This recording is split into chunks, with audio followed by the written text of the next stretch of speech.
Bienvenue à toutes et à tous pour cette nouvelle exploration. Aujourd'hui, on plonge dans des extraits d'un document théologique, oui, assez dense, traduit du coréen et qui aborde des questions fondamentales, hein.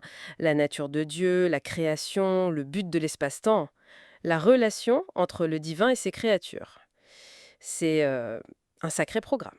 Oui, effectivement, un programme riche, très riche même. Ce texte, il développe une vision du monde, une cosmologie et aussi, comment dire, une doctrine du salut, oui, une sotériologie très très spécifique. Il articule une relation particulière entre ce qu'il nomme le premier Dieu et le second Dieu. Il explore le rôle absolument central du second Dieu dans tout ce qui existe.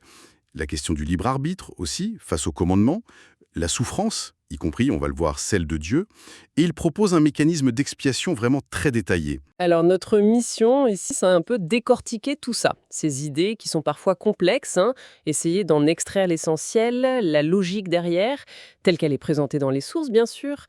Accrochez-vous, ça s'annonce fascinant. Bon alors, par où on attaque? Le début peut-être, cette relation fondamentale décrite entre les deux figures divines? Oui, oui, c'est la base, car tout découle de là, en fait. Le point de départ est, pour le moins radical. Le premier Dieu n'aime que le second Dieu. C'est une exclusivité totale. Pour le premier Dieu, le second Dieu est absolument tout. Et l'inverse est vrai aussi. Cette relation, c'est le fondement même de toute réalité. Attendez, ça c'est une affirmation qui reconfigure pas mal de choses d'emblée. Si l'amour du premier Dieu est si focalisé, quelle place il reste pour tout le reste? L'univers, nous, les créatures. C'est là justement que ça devient intéressant. Selon ce texte, l'espace-temps lui-même, l'univers, il n'a de valeur ou de sens que si Dieu décide de lui en accorder une. Et cette valeur, Dieu ne la lui accorde que pour le second Dieu. L'univers n'existerait littéralement que pour lui, pour aucune autre raison. Donc l'existence même de l'univers est conditionnée par cet amour entre le premier et le second Dieu. Le texte va même plus loin, il me semble, sur la localisation de cette création. Absolument. La logique qui est présentée, c'est la suivante. Puisque le premier Dieu n'aime que ce qui est dans le second Dieu, Eh bien, la création, pour pouvoir être aimée par le premier Dieu, ne pouvait avoir lieu qu'à l'intérieur de ce second Dieu. L'idée, c'est que l'univers entier est contenu en lui. Le texte est très formel là-dessus. Un extérieur au second Dieu, c'est une impossibilité conceptuelle. Ça n'existe pas. d'accord, ok, je commence à saisir la portée de cette idée. Si l'univers est dans le second Dieu, ça implique une omniprésence assez radicale, oui, des deux figures divines. Elles ne sont pas juste des observateurs extérieurs, elles soutiennent activement toute chose, partout, tout le temps. C'est ça. C'est exactement ça.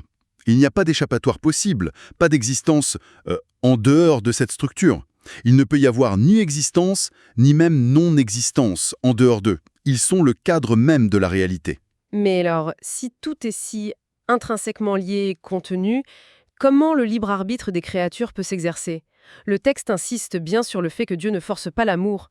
Comment on concilie cette liberté avec cette inclusion totale? Alors, la réponse que propose le texte, elle réside dans les commandements divins. Ils ne sont pas vus comme de simples règles arbitraires, plutôt comme le moyen concret offert aux créatures pour exercer leur choix, accepter ou rejeter l'amour de Dieu. Accepter les commandements, c'est choisir de demeurer volontairement dans cette relation d'amour, dans le second Dieu. Parce que ces commandements reflètent la nature divine. Par exemple, l'idée de ne pas piétiner son prochain. Donc, obéir, ce n'est pas une soumission aveugle. C'est plutôt un acte de libre arbitre qui aligne la créature avec la nature de Dieu et qui maintient cette connexion vitale. Précisément, c'est un choix actif d'adhésion. Oui. Et inversement, rejeter les commandements, c'est rejeter le second Dieu lui-même. Et donc, par voie de conséquence, le premier Dieu aussi, puisque celui-ci, on l'a dit, n'aime que ce qui est en harmonie avec le second Dieu. Et si une créature fait ce choix de rejet, quelles sont les conséquences? J'imagine qu'elles sont sérieuses vu l'enjeu. Elles sont décrites comme ultimes, oui. Le rejet conduit, après un processus de jugement et de punition, symbolisé par une image forte, un étang de feu, à la non-existence. Dans cette perspective, la valeur d'une créature n'est pas intrinsèque en soi. Elle est entièrement conditionnée par son obéissance, par sa relation au second Dieu. Si elle n'incarne pas les commandements, si elle n'incarne pas cet amour divin, eh bien, elle perd sa raison d'être. Le texte utilise même une métaphore particulièrement brutale pour illustrer ça, n'est-ce pas? Oui, et il faut bien souligner que c'est le langage du texte source. Il va jusqu'à comparer la créature désobéissante à un excrément destiné à être éliminé. C'est une image choc, évidemment. Il faut la comprendre comme une illustration extrême de cette idée que la valeur découle exclusivement du fait d'être pour le second Dieu et de refléter sa nature. Sans cela, dans cette logique-là, la créature n'a plus de place. C'est hmm, une formulation saisissante, c'est clair. Ça souligne bien l'absolue centralité de cette relation divine. Mais cette vision assez implacable de la désobéissance, elle coexiste avec une autre idée qui, elle, semble contre-intuitive. Le texte parle de la souffrance de Dieu. Comment c'est possible ça, si Dieu est défini comme absolu, tout-puissant? Logique délicat et vraiment central dans ce document. Il apporte une nuance importante. Dieu, en tant qu'être infini qui existe hors de l'espace-temps, ne souffre pas au sens où nous, on l'entend. Ça, non. Par contre, dans l'espace-temps, au contact de sa création, Dieu choisit de souffrir. Cette souffrance, elle n'est pas présentée comme une faiblesse ou une imperfection, plutôt comme une décision volontaire, motivée par l'amour, la compassion, face à la souffrance de ses créatures, une souffrance due au péché. Ah d'accord. C'est un choix délibéré, pas une conséquence subie. La distinction est capitale, oui. Et ce choix de souffrir, il a un objectif bien précis dans le plan qui décrit. Tout à fait. C'est le prélude, en quelque sorte, à l'acte rédempteur. Pour libérer les créatures de la souffrance liée au péché, le texte décrit un événement cosmique, radical, une séparation volontaire entre le premier et le second Dieu. Il faut imaginer l'impact d'eux, deux êtres qui sont définis comme étant tout l'un pour l'autre, et ils acceptent de se séparer. Le texte parle d'une douleur mutuelle, inexprimable. Le premier Dieu souffre en abandonnant le second, et le second souffre d'être abandonné par le premier. C'est une souffrance partagée. Une déchirure au sein de l'unité divine elle-même, c'est une image incroyablement forte, oui. On touche là au cœur du mécanisme de sacrifice, d'expiation, je suppose. Exactement. Selon le texte, c'est cette souffrance partagée, ce coût immense, qui confère une valeur nouvelle et précieuse aux créatures. Aux yeux des deux figures divines, elles deviennent précieuses à cause de ce sacrifice. C'est ça qui établit la base de l'expiation, du rachat possible. Et ça soulève immédiatement une question cruciale. Qui, concrètement, peut servir de sacrifice expiatoire valable pour racheter ces créatures devenues fautives? Et là-dessus, le texte est très catégorique, il me semble. Il affirme que seule une figure divine peut remplir ce rôle. Pourquoi cette exclusivité? Une créature, même exceptionnellement vertueuse, ça ne pourrait pas suffire? La logique qui est développée est la suivante. Le sacrifice doit être d'une perfection absolue, sans aucune faute, passée, présente ou future. Or, une créature, même si elle était parfaitement innocente à un instant T, elle possède par définition un libre arbitre qui inclut la possibilité de pécher dans le futur. Ah oui. Et comme Dieu est présenté comme existant hors du temps, percevant tout simultanément, Voilà. ce Dieu hors du temps, il verrait cette potentialité de faute future, on voit bien. Donc, même une créature innocente dans le présent ne serait pas considérée comme un sacrifice éternellement parfait.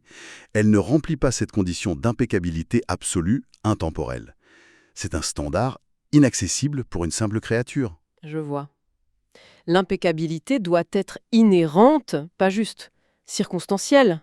Et seul Dieu, par sa nature même, posséderait cette qualité. C'est l'argument central du texte, ouais. Seul Dieu est décrit comme étant éternellement sans péché, avec un libre arbitre parfait dès l'origine, non susceptible de faillir. Le texte affirme même que ce sacrifice spécifique, symbolisé par la croix, était prévu par Dieu avant même le commencement de la création. Ça faisait partie intégrante du plan. Et la preuve ultime que ce sacrifice divin, une fois qu'il prend forme de créature, pour pouvoir agir dans l'espace-temps, est valide, acceptée, quelle est-elle selon le texte? C'est ce que peut citer à vaincre la conséquence ultime du péché, c'est-à-dire la mort. La résurrection est présentée comme la démonstration de l'efficacité et de l'acceptation divine de ce sacrifice. Et le texte souligne un autre point fondamental. Seul un sacrifice de nature divine peut véritablement et pleinement révéler l'amour de Dieu aux créatures. d'une manière qui les convainque et complète ainsi l'exercice de leur libre arbitre. Un sacrifice de créature pour créature n'aurait pas cette portée absolue. C'est une construction théologique très riche, très articulée, oui. Parlons maintenant de la figure d'opposition qui est mentionnée, Satan, aussi appelé Ellel ou Satan-Gurat. Quelle est sa place exacte dans ce grand schéma? Est-ce que l'amour divin, dont on a beaucoup parlé, s'étend aussi à cette figure rebelle? Le texte suggère que oui, du moins initialement, l'amour de Dieu pour ses créatures est présenté comme persistant, même face à la rébellion. L'analogie qui est employée est celle biblique du roi David qui pleure son fils rebelle, Absalom. Ça indique une affection qui demeure, malgré la faute. Mais cet amour a des limites dans ses conséquences pratiques. Dieu ne traite pas Satan comme les créatures fidèles, j'imagine. En effet, Dieu ne lui confie pas la gestion ou l'autorité sur l'espace-temps. La raison qui est invoquée, ce n'est pas directement un manque d'amour, mais plutôt le comportement de Satan. Il piétine son prochain. Il incarne l'antithèse des commandements divins, en fait. Mhm.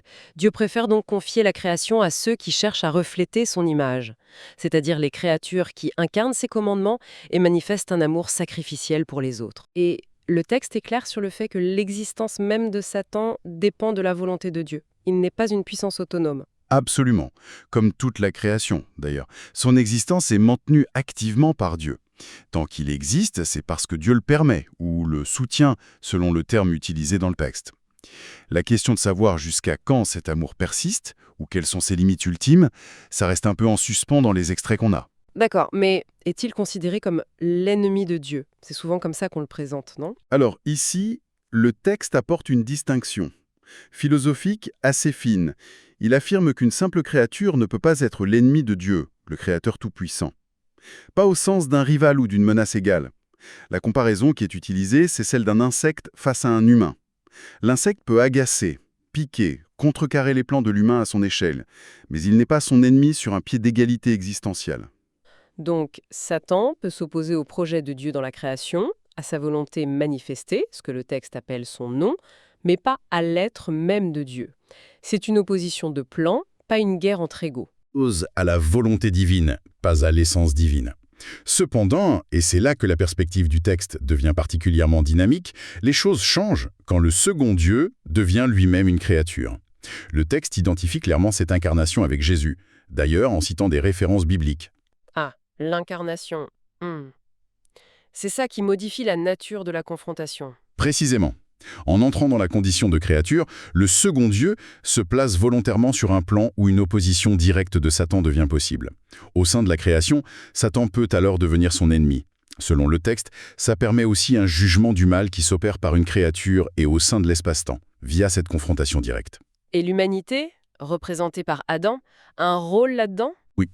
Bien qu'Adam et par extension l'humanité rachetée soit décrit comme intrinsèquement faible, semblable à un ver face à la puissance de Satan, il est désigné par Dieu comme l'adversaire de Satan. Il participe donc de manière subordonnée, mais réelle, au plan divin de jugement et de manifestation de la victoire sur le mal. Intéressant. Revenons un instant aux créatures qui sont sauvées grâce à ce sacrifice divin. Une fois rachetées, quel est leur rôle? Est-ce qu'elles peuvent à leur tour devenir des sacrifices? Alors, elles ne peuvent pas être le sacrifice expiatoire originel, celui qui efface le péché et réconcilie avec Dieu. Ce rôle-là, selon l'argumentaire du texte, il est unique et réservé à la figure divine incarnée, ça c'est clair. Cependant, leur rôle après le rachat est loin d'être passif, il est même crucial. Et en quoi consiste-t-il alors? Il consiste à imiter le second Dieu qui s'est sacrifié pour elles. Elles sont appelées à une vie de sacrifice pour leur prochain. Attention! Pas un sacrifice pour expier le péché, ça c'est considéré comme accompli par le sacrifice divin, mais un sacrifice pour témoigner de l'amour reçu. Et aussi pour guider d'autres créatures vers la source de ce salut, vers le véritable sacrifice expiatoire. Elles deviennent donc des relais, en quelque sorte. Des canaux de la grâce et de l'amour divin. On peut le voir comme ça, oui. Des instruments actifs de la grâce. Le texte parle du fait qu'elles doivent porter leur propre croix, ce qui symbolise cette vie de don de soi, de témoignage, de sacrifice au service des autres.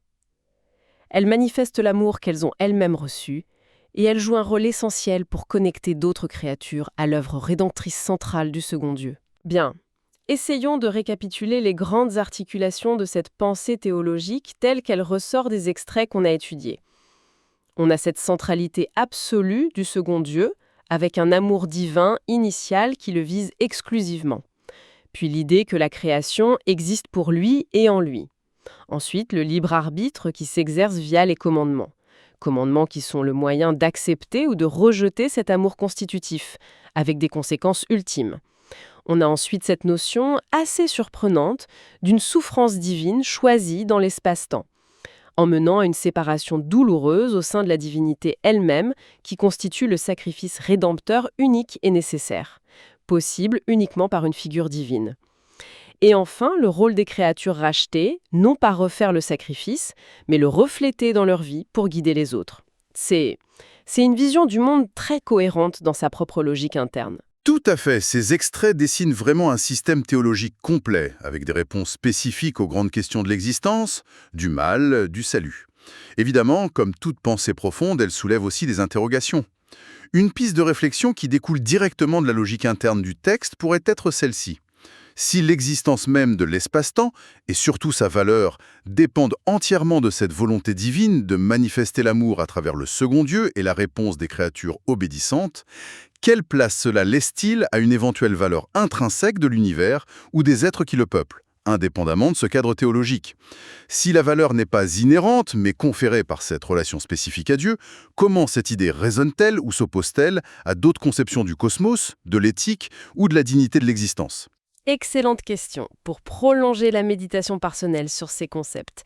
Merci beaucoup d'avoir décortiqué ces sources complexes avec nous et d'avoir rendu cette logique interne plus accessible. C'était notre discussion approfondie basée sur les sources qui nous ont été partagées. Rendez-vous bientôt pour une nouvelle exploration.